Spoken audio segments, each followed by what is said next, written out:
Bon, cette semaine encore, j'ai filmé sans son. Donc me voilà en voix off pendant que vous me voyez parler dans le vide. Je crois qu'il y a pas mal de rush comme ça dans la vidéo, mais bon, on va essayer de faire avec. Cette semaine, le sujet c'est l'électricité, puisque avant de couler la dalle, on va essayer de faire passer un maximum des réseaux électriques sous la dalle pour nous faciliter le travail et puis aussi pour avoir moins de longueur à tirer. Donc voilà, on passe une partie des câbles sous la dalle. Donc j'avais pris le temps de vous expliquer ce qu'on avait acheté, bon du coup ça sert plus à rien, mais globalement on a acheté des gaines vides, des bobines de fil en 1.5, en 2.5, on a acheté aussi tout ce qu'il faut pour l'eau, enfin tout ce qui doit passer sous la dalle pour l'eau, à savoir le Plymouth d'arrivée d'eau générale, quelques multicouches à passer sous la dalle, mais ça on reverra ça plus tard, qu'en fait non, ça passe pas sous la dalle.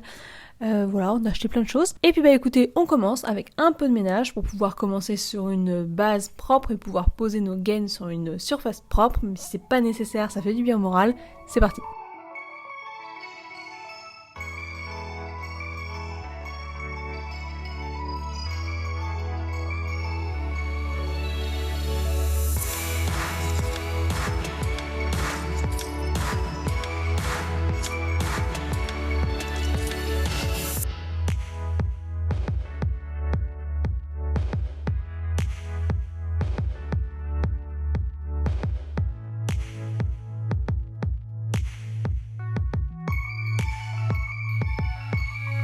Là, j'étais fièrement en train de vous montrer mes petits plans que j'ai faits sur une application qui s'appelle Canva, qui est gratuite, sur lesquels j'ai repris les plans de la maison et j'ai tracé toutes les directions dans lesquelles on avait besoin de passer des gaines de tout genre.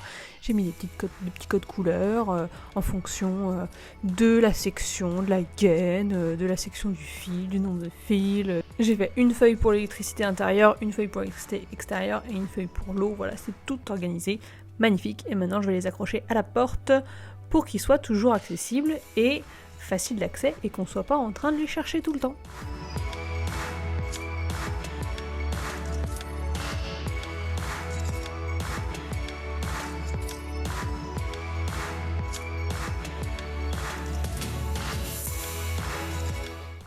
Ensuite, on s'est battu avec notre première gaine et nos premiers fils électriques. On n'avait pas du tout la bonne technique, je vous explique la bonne technique après, mais il y avait des nœuds partout, on se faisait mal aux mains avec le tire-fil, la gaine elle était tordue dans tous les sens, elle était pincée, c'était n'importe quoi.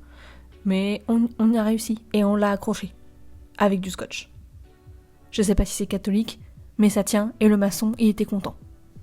Le maçon qui a posé la dalle. Quoique le maçon il aurait préféré qu'on mette les câbles et les gaines et tout ça sous l'isolation. Oui. Du coup c'est pas ce qu'on a fait. En même temps il est venu après quand on avait terminé et genre la veille de couler la dalle. Il nous a dit que c'était pas dramatique ce qu'on avait fait, que ça passait et qu'il pouvait quand même couler la dalle, que si on avait mis l'électricité par-dessus le deuxième polyane, là ça l'aurait pas fait, mais qu'idéalement il aurait fallu le mettre en dessous l'isolation.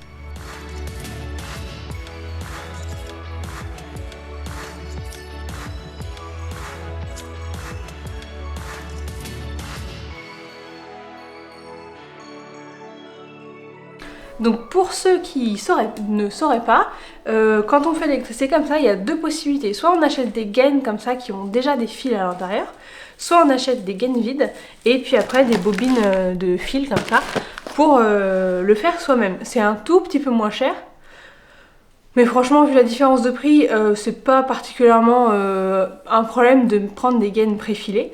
Le souci c'est que c'est un peu moins versatile parce que du coup on est obligé d'avoir... de faire ce qu'il y a avec l'intérieur de la gaine. Et avec les interrupteurs, tout ça, on va pas forcément vouloir avoir une phase, un neutre et une terre, on va vouloir potentiellement faire différemment. Donc nous on a choisi de prendre des gaines vides et d'acheter les bobines de fil séparées. Du coup les gaines vides, elles ont à l'intérieur un câble qui s'appelle un tire-fil qui va permettre de faire passer, d'accrocher les fils électriques et à l'autre bout de la gaine, on tire et ça fait passer les fils dans la gaine jusqu'au bout. Et il faut faire attention, c'est un peu coupant.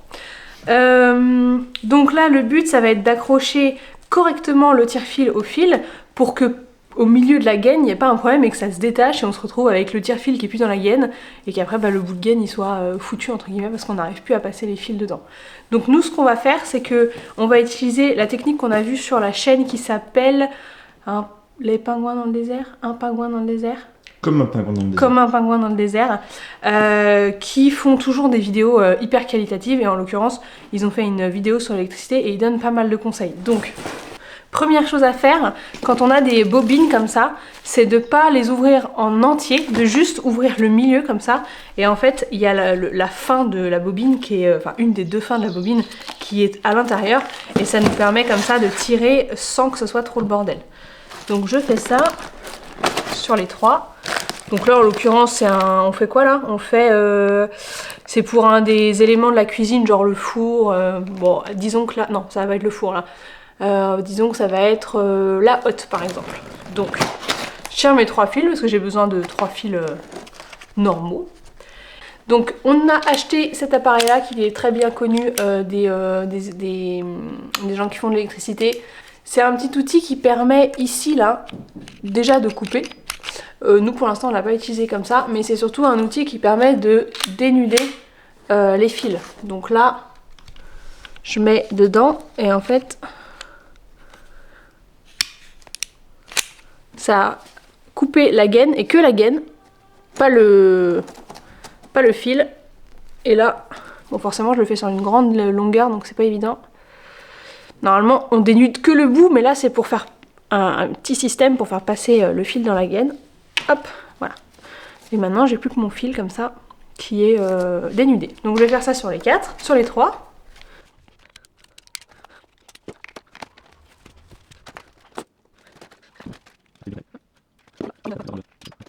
Et là, le but, ça va être de les accrocher ensemble en prenant le moins de place possible pour pas que ça fasse trop de problèmes, enfin que ça fasse trop de volume dans la gaine et que du coup, ça nous empêche de les passer et que potentiellement, ça décroche le système. Donc, je commence par en accrocher un à un premier. Je fais des tournicotis comme ça. À la fin, je prends ma pince et je rebique le petit bout. C'est pas grave si j'abîme les fils parce que de toute façon ça à la fin on va le couper quand ça sera passé dans la gaine. Tout ça on va couper. Donc j'ai rabattu mon fil et maintenant celui que j'ai ici, et ben je le rabats sur le suivant. Ça fait un peu mal aux doigts.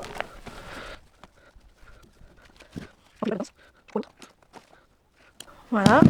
Et après le dernier je le fais boucler comme ça et après je le rembobine sur lui-même. Voilà. Donc ça donne ça. Ils sont tous à la queue leu là. Ensuite je prends mon tire-fil, je passe dans la boucle et après je vais venir entourer autour des petits tournicotis que j'ai essayé de faire et je vais essayer de passer. Ça c'est moi, c'est mon truc. Je vais essayer de passer le tire-fil dans les interstices des boucles que j'ai déjà faites. Comme ça je me dis que ça apporte un peu plus de traction au niveau du fil. Voilà. Et puis une fois que c'est fait, et ben on prend du scotch. Donc là en l'occurrence c'est du Chatterton. Et je vais tout embobiner, déjà pour apporter une sécurité supplémentaire et une accroche supplémentaire. Et puis aussi pour lisser un peu le tout, puisque ce que je vais faire aussi c'est pincer la boucle là pour pas qu'elle soit trop grosse et pas qu'elle gêne le passage. Et oui je disais, il y a plein de petites aspérités, de petits fils qui dépassent. Et donc potentiellement tout ça, ça peut se prendre dans les annelures, ça s'appelle comme ça, les petites rugosités là à l'intérieur. Ça peut se coincer dedans et nous gêner. Donc voilà, hop. Tu dis que ça se défait comme ça toi? C'est vrai. Voilà. Et donc, ça c'est la technique qu'on n'avait pas essayé. Donc nous ce qu'on a fait jusqu'à présent, c'est sortir complètement la quantité de fil qu'on a besoin, donc là en l'occurrence 14 mètres, sortir 14 mètres de chaque fil, sortir 14 mètres de gaine, et après passer la gaine, les fils dans la gaine. Sauf qu'en fait c'était un peu chiant, parce que les fils ils finissaient par s'emmêler, se tordre et tout ça. Après ça, il faut les retirer avec les mains et ça fait mal. Donc là ce qu'on essaye c'est de tout simplement, on laisse les éléments, enfin les fils dans les bobines. Et en fait Thomas il va aller à l'autre bout de la gaine, il va tirer sur le tire-fil. Et ça va sortir au fur et à mesure les fils des bobines. Moi je serai au bout pour m'assurer que tout est bien droit. Et puis vous voyez ça fait des boucles quand même, donc il faut les tendre. Mais on espère que ça va bien se passer. Donc on va essayer ça. Et on vous dit comment ça s'est passé. Vas-y.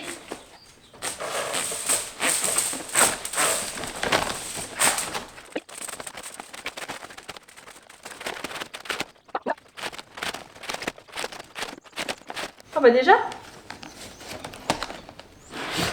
Donc du coup c'est bon, Thomas il est arrivé de l'autre côté, donc il a mis un petit peu de rab, enfin il a tiré un peu plus que jusqu'au bout de la gaine, pour pouvoir déjà que les fils ne retournent pas dans la gaine, et puis pour qu'on ait un petit peu de marge de travail quand on sera, je sais pas, dans la prise ou là en l'occurrence dans la prise pour la hotte on avait dit. Donc moi je fais pareil, je laisse un peu de marge, hop, je coupe, voilà. Je les plie comme ça ils ont moins de chances de revenir dans la gaine. Et après, pour sécurité, je vais utiliser le scotch et faire un petit tour autour des fils pour pas qu'ils se re-rentrent dans la gaine, pour être sûr. Et en plus, je vais en profiter pour faire une étiquette. Je fais une boucle et je repasse sur la boucle, comme ça. Puis après, je ferme ma boucle et ça me fait une étiquette. Hop. Et là, comme ça, je vais pouvoir écrire ce que c'est. Et Thomas, il va faire pareil de l'autre côté. Comme ça, au niveau du tableau électrique, on sait que cette gaine-là, c'est la gaine qui va à la hotte. Et au niveau de la cuisine, vu qu'on va avoir plein de fils qui vont passer, la cuisinière, le four, la hotte, le frigo, et on saura qui est qui et qui sera bien raccordé au bon disjoncteur dans le tableau. Donc là, je suis en train d'essayer de trouver un moyen d'accrocher les gaines qu'on a fait au niveau de la cuisine au plafond, parce que il faut qu'elles soient en l'air pour pouvoir passer le béton. Donc on a un crochet au plafond là qui était là déjà, ça a l'air d'être plutôt costaud. Donc j'ai accroché un fil électrique, une chute de fil électrique. Et là j'utilise un tire-fil que j'ai doublé, que je passe dedans.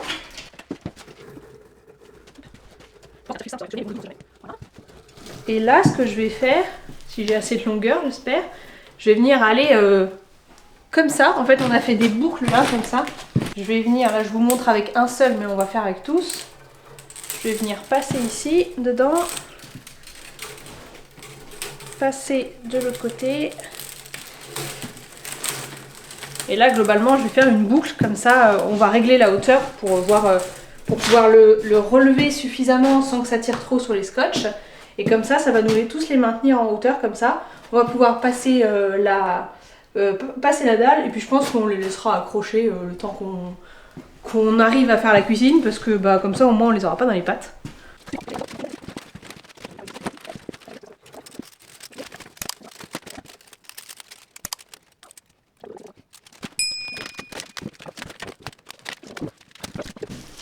Bon voilà, ça donne ça. Ce que ça donne, on les a accrochés ici parce qu'il y en avait qui étaient plus détendues que d'autres et du coup elles allaient traîner dans la dalle. Donc voilà, je pense que c'est pas trop mal.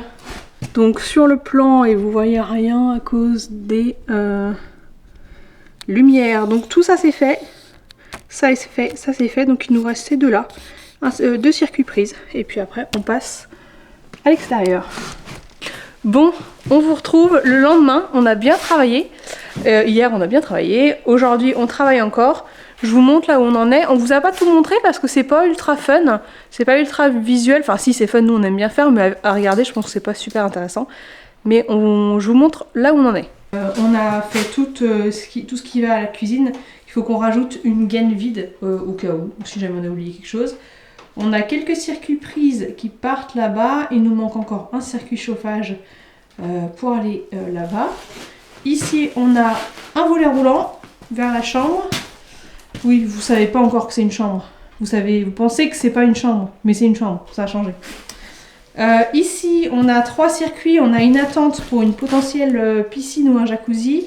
Et là, on en a 2, c'est les prises électriques et la lumière pour la terrasse, le jardin, le cabanon, enfin notre espèce d'abri de jardin qui sera un atelier, un mini atelier.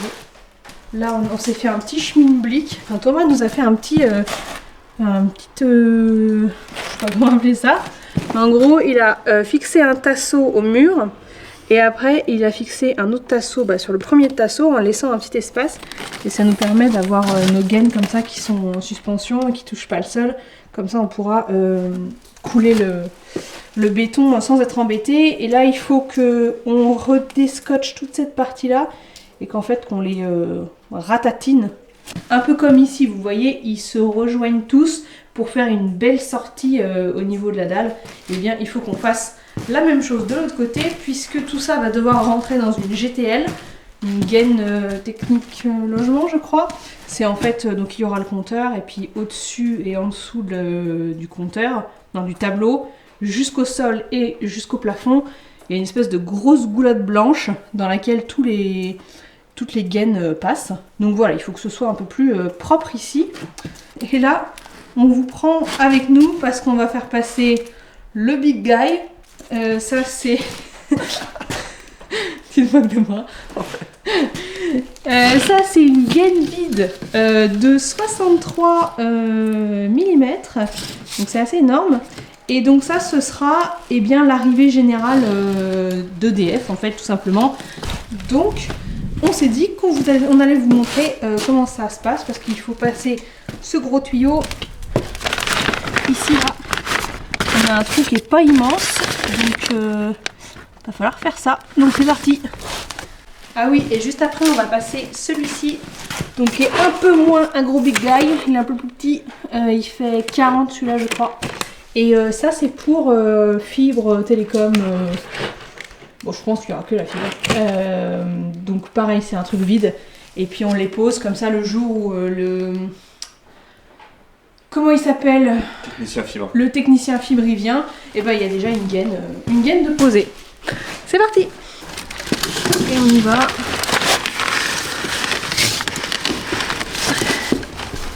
Hop, hop.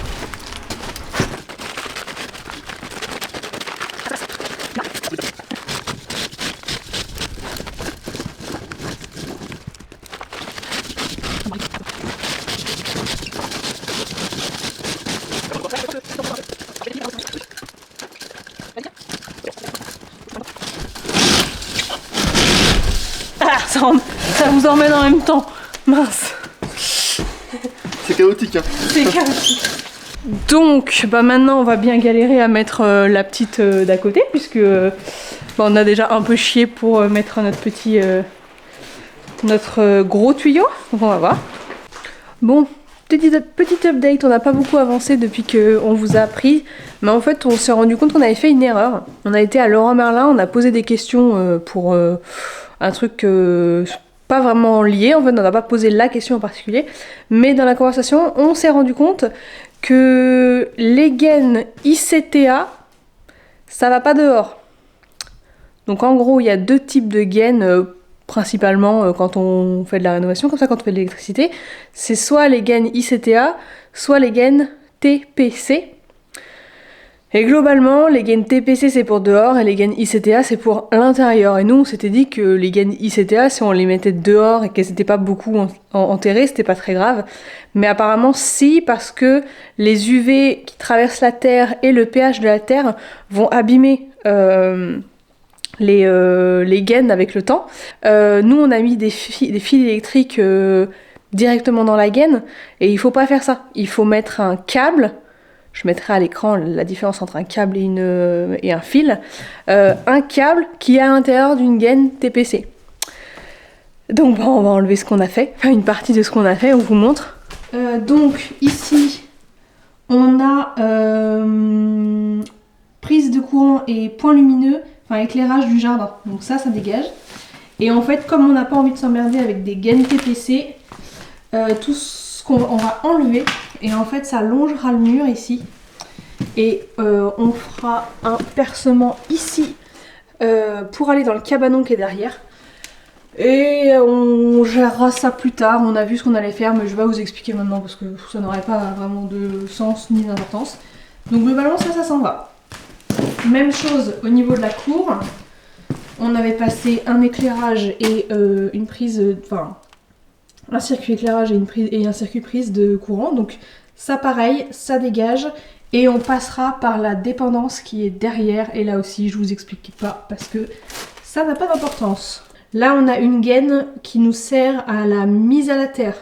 Donc bah celle-ci, il faut qu'elle s'en aille. Et on va faire passer à la place une TPC de 40. Donc bien trop dimensionné pour le tout petit câble qu'on doit passer, vous voyez. C'est celui-là là, qui doit passer là-dedans.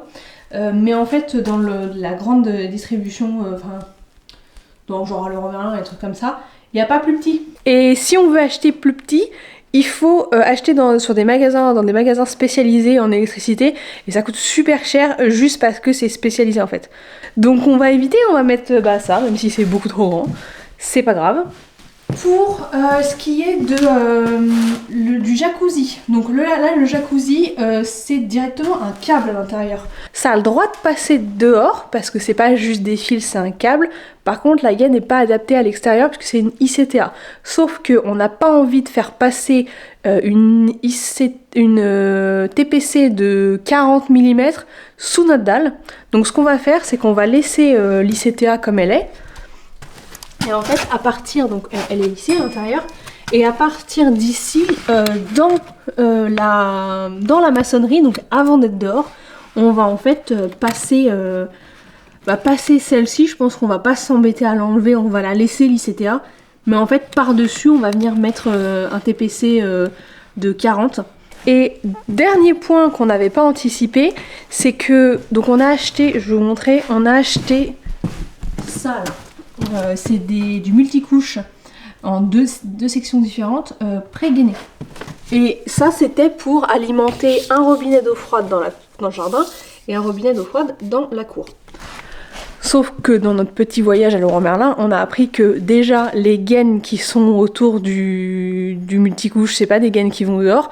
Et en plus le multicouche ça va pas dehors parce que ça résiste pas au gel. Bon, il n'y a pas beaucoup de gel là où on habite, mais quand même.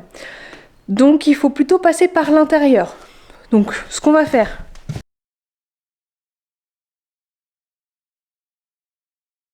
voilà, donc on va s'y remettre, on va enlever ce qui ne va pas, on va rajouter, comme je vous avais dit, on met quelques gaines vides au cas où on oublie des trucs vers la chambre, vers la cuisine, vers la salle de bain. Donc on va faire ça et après on reprend l'extérieur. J'espère qu'on va réussir à faire tout ça maintenant. On a passé 2h30 chez Leroy Merlin aujourd'hui. Qui passe 2h30 chez Leroy Merlin Ressenti 30 minutes. Ressenti 30 minutes. Quand on s'amuse, ça passe plus vite. Du coup, il est déjà plus de 17h, on est dimanche. Donc on va essayer de faire un max. On va peut-être se faire une petite nocturne. Et voilà, on vous montre les évolutions parce que bon, c'est pas très intéressant de regarder Thomas et Marie qui passent des gaines dans des fils dans des murs. Donc voilà. Ciao. Donc voilà ce qu'on a fait pour l'attente du circuit spécialisé du jardin. Donc en fait, il y a l'ICTA, enfin le câble dans l'ICTA qui passe à travers le polyane. Ça bien sûr on va refermer. On va refaire une espèce d'étanchéité. Et puis du coup ici, on passe de l'ICTA au TPC. Et du coup c'est à l'intérieur de la maçonnerie. Donc tout ça, ça va être figé dans le béton, enfin dans le mortier. Et puis j'ai utilisé pour un petit scotch comme ça de chantier pour tout bien fermer. Puis après ça passe en TPC, ça va dans le jardin. Alors, on est lundi 19 février. Je suis toute seule forcément, je suis en journée, Thomas n'est pas là. Donc je vais pas pouvoir faire les gaines, tout ça, tout ce qu'il nous reste à faire. Il ne reste pas grand chose mais je peux pas le faire toute seule. Donc je vais trouver une occupation et j'ai trouvé une occupation, je vous montre. Donc dans l'ouverture qu'on a fait pour aller au jardin, donc en dessous là il y a l'évacuation PVC qui est déjà recouverte. Et on avait laissé ouvert puisqu'il y avait des tuyaux à passer. Bon, en l'occurrence maintenant il n'y en a plus qu'un. Vu nos remaniements, il n'y a que celui-ci. Donc je vais pouvoir remaçonner ici. Ce que j'ai fait, c'est que j'ai fait un petit patch avec du scotch pour refermer le trou qu'on avait fait dans le polyane. Je l'ai fait des deux côtés pour être sûr d'être un maximum étanche. Dans tous les cas, il va y avoir un deuxième polyane qui va venir par-dessus. Ça va être fait dans quelques jours. Donc écoutez, je vais remaçonner ça avec du béton. J'avais fait déjà cette première partie à la chaux, puisqu'il n'y a rien de structurel ici, mais là comme je vais faire en dessous le mur qui tient pour l'instant sur pas grand chose, je vais le faire en pierre et en béton de ciment.